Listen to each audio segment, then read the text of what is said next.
Hi, and welcome to another episode of Hot Takes with me, the Silver Fox. Now, scientists are supposedly intelligent people, but what I'm about to show you will turn that notion upside down, and you'll realise that they are as woke and pathetically stupid as just about everyone else. They've decided that there's certain terms that shouldn't be used, terms that have been used for hundreds of years, but now they're deemed problematic. And they make suggestions to the terms we should be using instead. I looked at these and I thought, it's no wonder the world is failing when the supposedly intelligent ones are really thick as custard. Honestly, it makes your head whirl. Anyway, we'll go in and have a look at this. And it was just, it's astounding how stupid some people are. They might have a doctorate, but they honestly haven't got a fucking clue. So these woke nutters are saying a full list of 24 harmful terms scientists want to ban, including female, survival of the fittest, and invasive. And here's what they want you to say instead. So the EEB Language Project has published a list of harmful terminology. Harmful to whom? In science, and the scientists have instead published a revised list of replacement terms. They want to replace female, for example, with egg producing. I find that very offensive. You're removing what someone is and turning them into a function. Surely that is offensive, but it gets way worse than that. So, female, invasive and survival of the fittest are these banned terms, amongst many.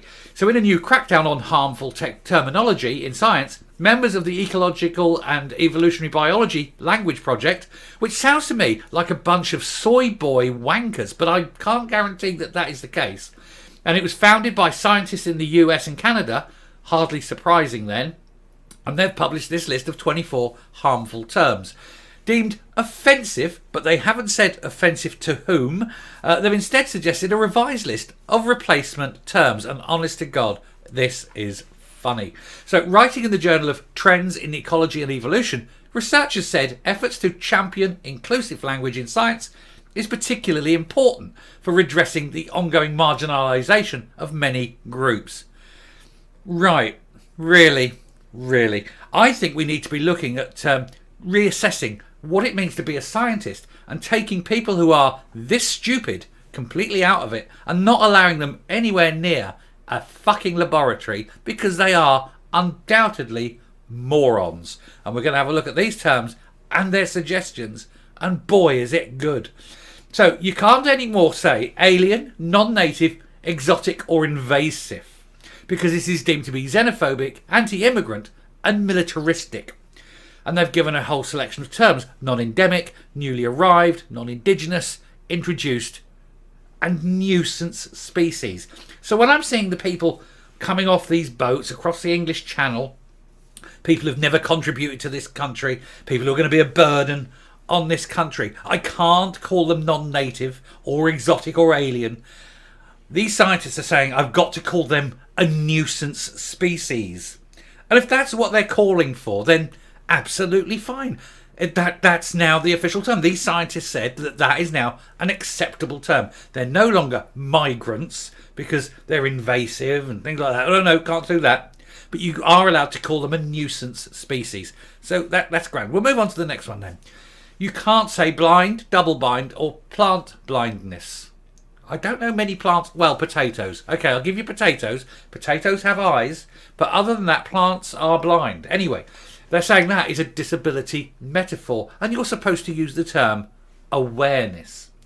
Okay, then, I'm going to go and buy myself some Venetian awareness for my window because, I've got to be aware of what's happening outside, I suppose. So a nice set of Venetian awareness. You can't say citizen science because citizen science is harmful to non-citizens who are excluded by that language. We're all citizens of Earth. So now these scientists are actually concerned about alien life form, which we haven't yet proven exists. But they're getting ready for it in case, E.T. turns up. We don't want him to feel in any way, abused. Even though if E.T. did turn up, it's likely to strike the end of humanity. Because what they're saying now is that you've got to use participant science or community science. Participant science sounds like something that Dr. Mengele would have been particularly fond of. But we'll move on to the next one. Feminized and masculinized. Because feminized implies that feminine and masculine are biological traits rather than social constructs. Well, they are. They are biological traits. That's what they are. You are feminized because you look like a feminine. You have got feminine traits. Yeah, doesn't mean you're female. It means you have feminine traits. Just as you can have a feminine man and a masculine woman. It's not implicative of your sex. So what they're saying is that you should describe the specific traits rather than using a bland coverage. So yes, I'm going to put my makeup on in a masculine manner. I can't say masculine. I'm going to put my makeup on just the way men do, or something. It doesn't even make fucking sense. So move to the next one. You can't say gypsy. Seriously. So it's a racial slur, right? Used to incite violence against Romani people. Can't call them gypsies. It's what they call themselves, but apparently that's a no-no. So they're not allowed to call themselves that anymore, apparently. What you're supposed to call them then is the spongy moth. So I'm presuming that when they say gypsy in this case, they actually mean the gypsy moth. It's now to be the spongy moth. So the term gypsy means sponger. Thanks, scientists. Glad we've managed to clear that one up. This is utterly, utterly stupid. Anyway, it's not me. It's not my words. This is their words. We're not to use the word gypsy. We're going to use the word spongy moth. Incidentally, in trucking, they have a thing called gypsies. It doesn't mean the gypsies that you're thinking. It's gypsying, and it's where you travel from one, delivery to another. You pick up at one, drop to the next, drop to the next. You don't go back to your original depot or anything like that. So you've got to be sponging now, sponging. So you see, you've got to call them sponges. It's fine. It's not my decision. I'm not. In case anyone complains, it's not me. I'm not saying this. I'm saying that they're idiots. The scientists are idiots. We'll move on to the next one. Can't say man or woman. No. Hang on a minute. They're saying that being called a man or woman is offensive. Excuse me. If you don't call me a man, I'm offended. So these scientists are immediately offending me. Right? And they're saying that because it's highly anthropomorphic and biases towards men or male traits. Calling someone a woman is biasing towards male traits. What the actual shit have they been smoking? You've got to say male or female or human, not man or woman. But I'm a man. I am a human, but I prefer to be called a man. I want to. If I'm seeing a friend in the street and someone asks for directions, I say, "We see that man over there."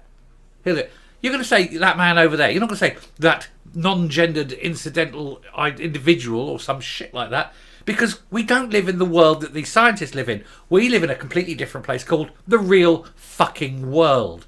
Anyway, you're not allowed to have names after arist, eugenist, or colonisers. Right, so you can't say things about because certain people in history have done terrible things, and you can't use those terms. Mary Stopes Clinic, for example. But wait, Mary Stopes was a eugenic supporter. Okay, so that's that one out. How about all those scientists that you need to discuss when you're learning science that were? How about these theories that were based on these people? You see, the problem you have is that science changes and you suddenly can't. Or are they saying that you must never ever discuss these things? So you're having science banning knowledge. You're having science having the forbidden knowledge. That's not science. No, that's despotism. Anyway, we're going to move on to the next one. You can't say survival of the fittest because of ableism and social Darwinism. Survival of the fittest is exactly what it is. That is Darwinism. That is what is taught. That is evolution. This isn't a social construct. It is absolutely the ultimate undying truth of life, of nature, read in tooth and claw. But you're not allowed to have that because these stupid people are saying you've got to say something else. They're saying natural selection. Natural selection does not equate to survival of the fittest.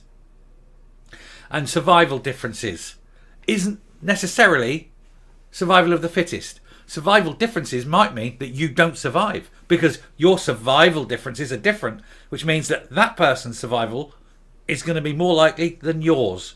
So they're actually using terms that don't mean what they're intending to mean. That's the complete opposite of what science should be, which is to explain and elucidate and increase knowledge, not lose it. They're saying you shouldn't use the term gender. You should use the term sex. I've been saying this for a long time. This one I do agree with because gender is a social construct and it's often conflated with sex. Sex and gender are completely different. And this is why you cannot change sex, right? And all these stupid people, usually politicians, usually Scottish politicians called Nicola, who seem to think that sex and gender are the same thing. Oh, he's changed his gender. Yeah, he's changed his gender, but he hasn't changed his sex. He is still a man and needs to go into a man's prison, but that's a different video.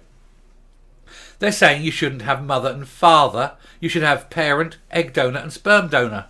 You can fuck right off.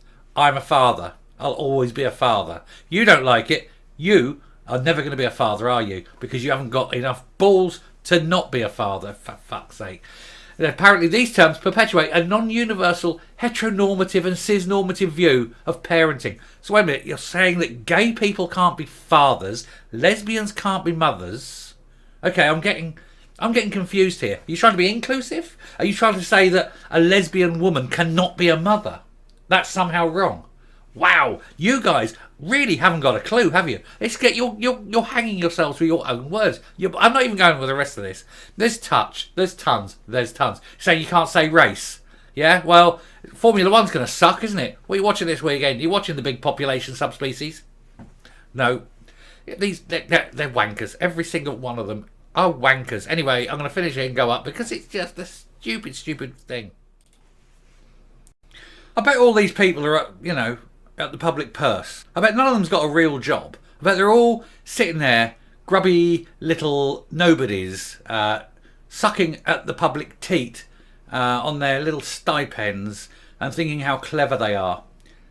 They're ridiculous. They are stupid. They should be held out as an example of what happens when nobody smacks you as a child.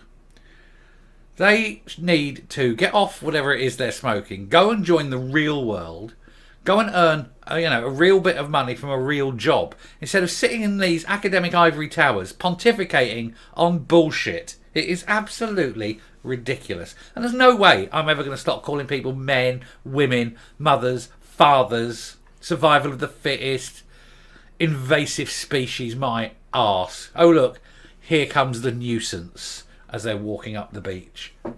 Yeah, really. Well, I'm off. I can't be putting up with this shit anymore. Thanks very much for listening. If you like what you're seeing here on the channel, do hit that subscribe button. Thank you very much. But until next time, goodbye.